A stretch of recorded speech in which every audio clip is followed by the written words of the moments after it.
welcome back to a new video. In today's video I am going to be doing a gel polish set using some gorgeous Neonail colours from the little nail shop and some glitter and some crystals. So I'm using In a Calm. I love this one. This is like a really soft grey. I am using Cloudless Sky. This is like a grey, but it's a bluey grey. It's almost like a muted blue grey. I don't know what you call it, but I love this one as well. I'm using Snow Queen. This is it's white, but it's more of a sheer white. I've actually ordered another white that I'm hoping is going to be less sheer, but it's going to be good for this set. I also picked out Delightful Feeling. Delightful, or is it Delightfully? I can't remember. Delightful. Yes, but the glitter I'm using, I needed a sort of lilac-y colour, and they work well together perfectly, I think. And I'm also using the Natalie Mugridge Nail Sugar Detailer Brush. Ultra fine it is, 000. Oh, it's amazing. I love it. That'll be back in stock on Nail Sugar's website very soon. And the glitter I'm using is Snakebite. This one is a hidden gem. It's a star. I'm getting mermaid vibes from this, but I think it goes perfectly with the set that I've done today. So I put a little bit of the gel polishes on my palette. The gel polishes are available from the little nail shop. You can use code NATMUG10 to save 10% when you order. The link to their website and the discount code will be in the description box below. Don't worry about that. So I'm going to use my brush to create some lines going down the nail. Now we're not going to cure the lines as we go. It doesn't matter if they slightly bleed into each other. Don't panic, because it's all going to make sense once it's done. Now I'm alternating the colours. So I'm going to start with that bluey grey, then I'm going to move to the light grey, then I can't remember if I go to the purple or the white. Hang on, I go to the purple. The set's right in front of me. Oh, I love these so much. I can't tell you how much I love these nails. I want them on my fingers. Oh, they're gorgeous. So we're going to do this all the way across. I'm next going to go in with the white, and then that's obviously all our four colours used. So then I'm going to start again with the dark grey, the light grey, then blah blah blah blah blah until we get to the end of the nail.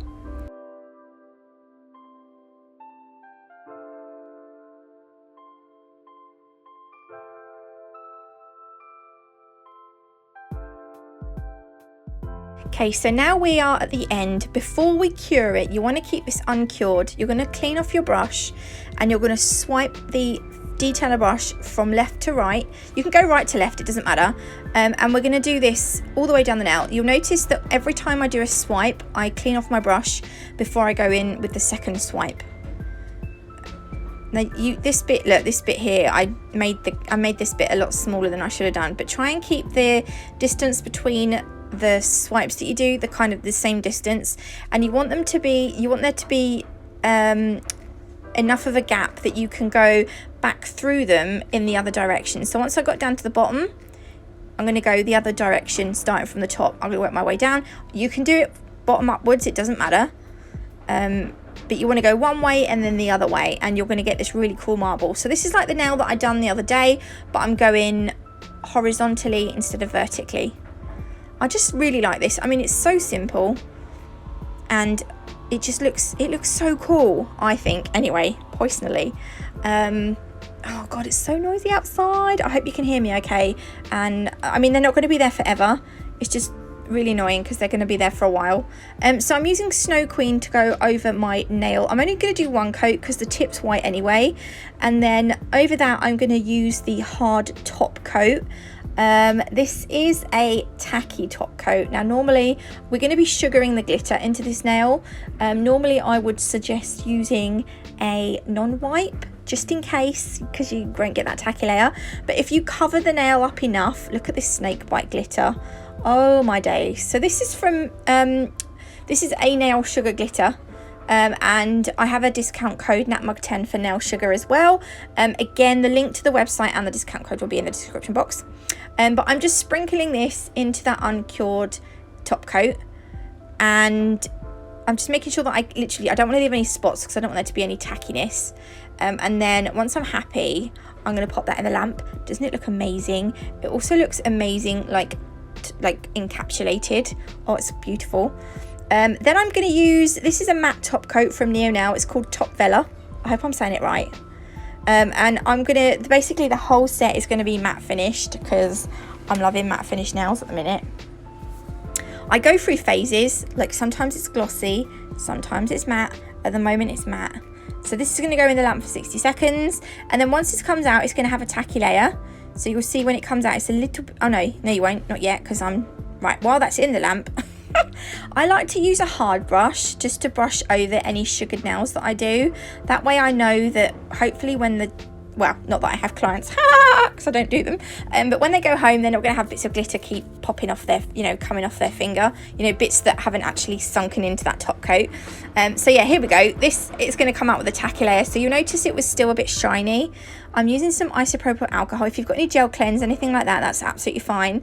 Wipe off the tacky layer and you're left with this amazing, look at that, I just love it. So we're 2 nails into this set.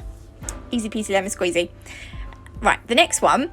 Now normally I would do this straight from the bottle, but I'm using up some of the colour that I had left over on my palette, and we're going to do an ombre, a double ombre, 3 colours, 2 ombres.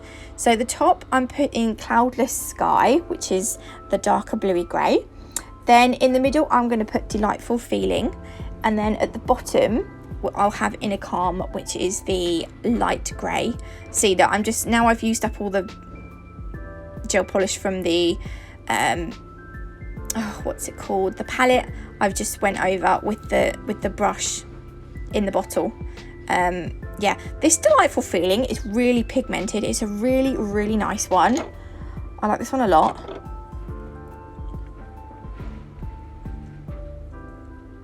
I wish I'd gone down a little bit further with the blue, with the top colour, but because this is only our first coat, so we can, I think I needed to just move everything down a little bit, because the Inner Calm was it's such a light colour compared to the other ones. I was worried that as I blended my ombre down, I thought I'll work up the top and work my way down. Yeah, do you know what I mean? I don't know. I'm using my Born Pretty ombre brush. This is my go-to ombre brush. It's so reasonably priced from the Born Pretty store. I'll leave the website to Born Pretty will be in the description box with a discount code. I think it's 10% off. But they sell this ombre brush, and it's the best one that I've used so far. I even preferred this one to my Ugly Duckling one. I just find that the bristles are spaced out just right for me, and it's not too thin. It's just a nice one. The bristles aren't too long. I don't know, I just like this one. So I'm going to work the colours.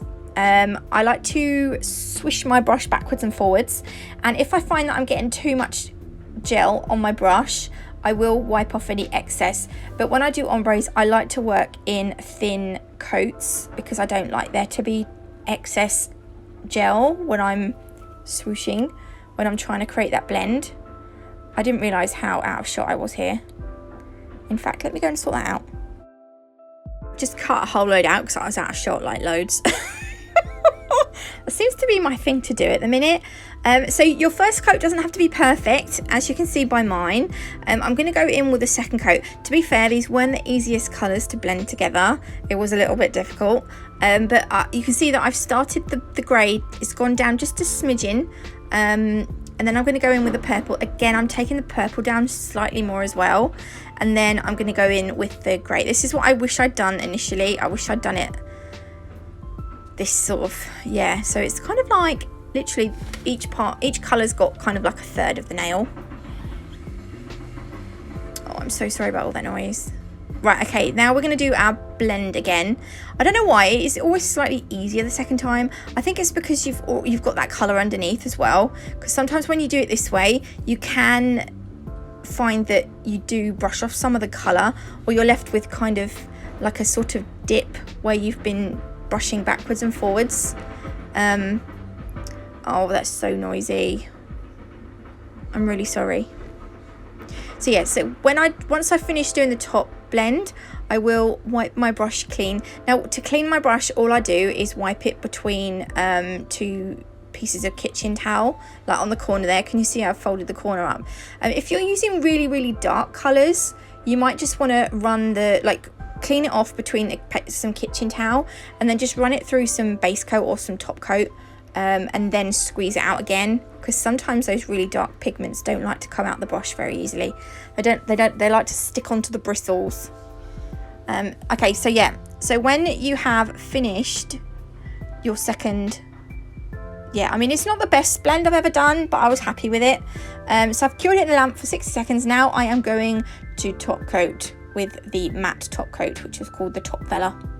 Velour, darling. I don't know how they say it, but anyway, pop that in the lamp, give it a nice cure, and then again, it looks slightly glossy, but that's because it's got a tacky layer. So we're going to wipe that off, and then we're left with a nice matte finished ombre, which actually looks better once it's top coated, but I'm not 100% happy with it. So we're going to add some crystals to that now. That is the crystal now. Ooh, I need to burp. I'm so sorry. That was so unladylike, but I don't think anyone heard it. I think I got away with it. Yeah, we would have got away with it too if it wasn't for you punk kids, whatever they say. What is it they say on Scooby-Doo? I don't know. Right, so the last two nails are going to be full colours, full colour nails. And the first one, as you saw, was in a piece. Is it in a piece? No, in a calm. And then the other one is Cloudless Sky. So I'm going to pop that in the lamp, cure the first coat, then we're going to go in with our second coat on both of them.